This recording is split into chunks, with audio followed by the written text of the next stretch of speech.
Hello everyone. Today we're delving into one of the most chilling stories ever recorded in crime history. It's a case that's haunted not only those involved but also those who hear it.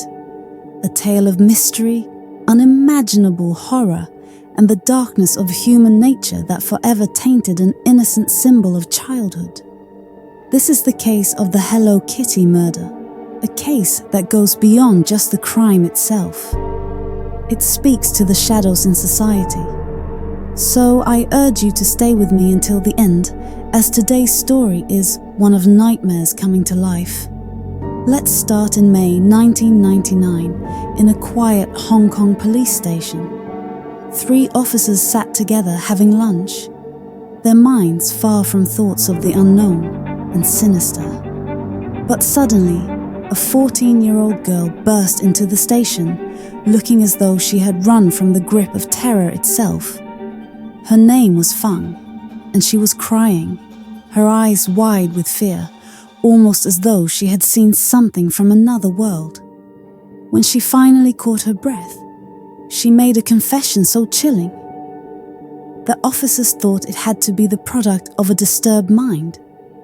Fang claimed that she had been haunted by a ghost of a girl around 22 years old who kept demanding, "Return my head."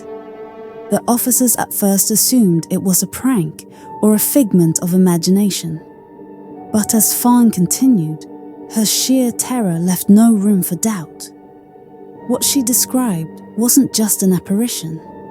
It was a tortured soul, one that wouldn't leave her alone until she had confessed. Now in Hong Kong, this wasn't just a bizarre story. It was a haunting reality that hinted at something much darker. The police's curiosity grew, especially when Fang said she was haunted by a spirit because she herself had been involved in a horrific crime. She even offered to take them to the scene where this terrible act occurred, a place that would reveal secrets the officers could scarcely imagine.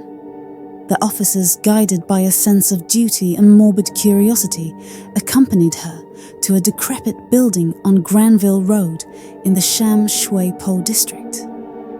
The area was infamous, known for its crimes, gang activity, and eerie atmosphere. But what they encountered within the apartment, Fang led them to went beyond even their worst imaginings. As they stepped inside, the stench hit them first, the acrid smell of decay and death, lingering in the air like a physical presence. Everything lay in chaos. Papers and clothes strewn across the floor, a bathtub stained with something that no amount of scrubbing could erase. The scene was a grim testament to unspeakable cruelty.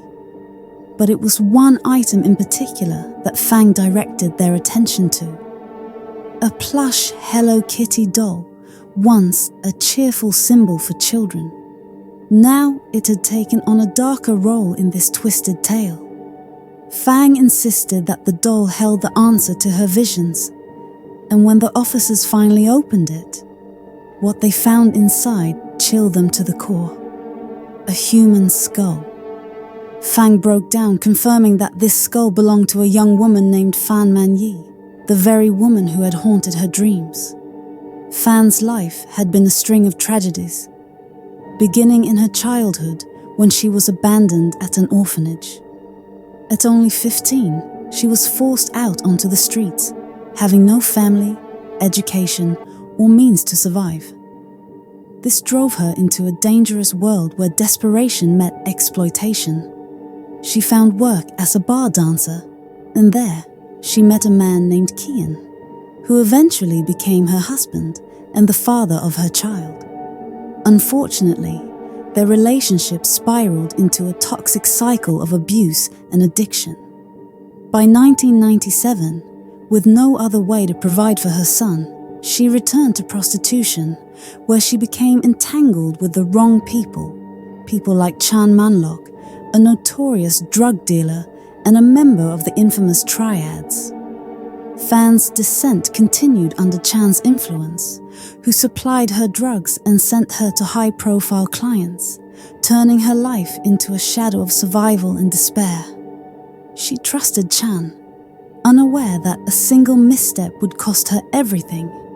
One night, under the influence, Fan took 4,000 Hong Kong dollars from Chan's wallet, thinking he wouldn't notice. But he did. And the punishment for this seemingly small offense was brutal beyond words. Fan was dragged into the very apartment Fang had brought the police to and subjected to days of unimaginable torture. She was beaten, starved, and forced to consume human waste. Her captors were cold, treating her suffering as a form of amusement. They played video games and watched movies while Fan was reduced to a state of unimaginable despair. Her cries for mercy ignored. This relentless torment went on for a month, until on April 3rd, 1999, her body finally gave in to the pain. Fan's death did not mean the end of her suffering. In a grotesque twist, her captors decided to dispose of her body in the most horrifying way possible.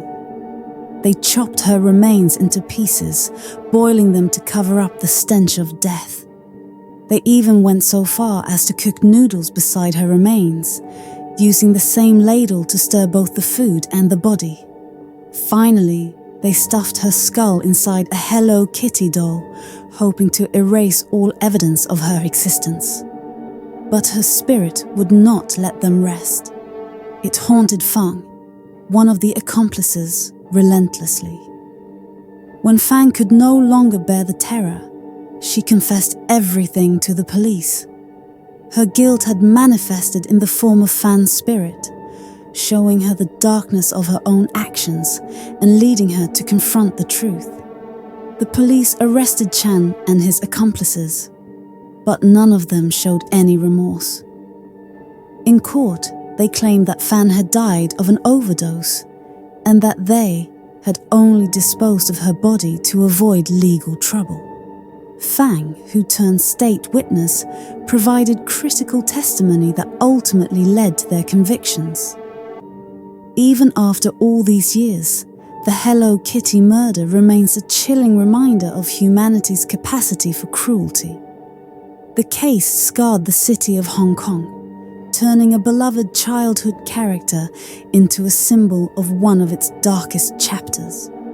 Today, while Hello Kitty continues as a cultural icon, the memory of this crime lives on in documentaries, literature, and even films that attempt to capture its horror. So, as you turn off the lights tonight, remember this story, not just as a tale of horror, but as a reminder of how even symbols of innocence can become intertwined with humanity's darkest secrets. Stay safe, keep your loved ones close, and join me next time as we uncover more stories that lie hidden in the shadows. Until then, be careful of what lies beyond what we see and hear. You never know which stories hold the power to haunt.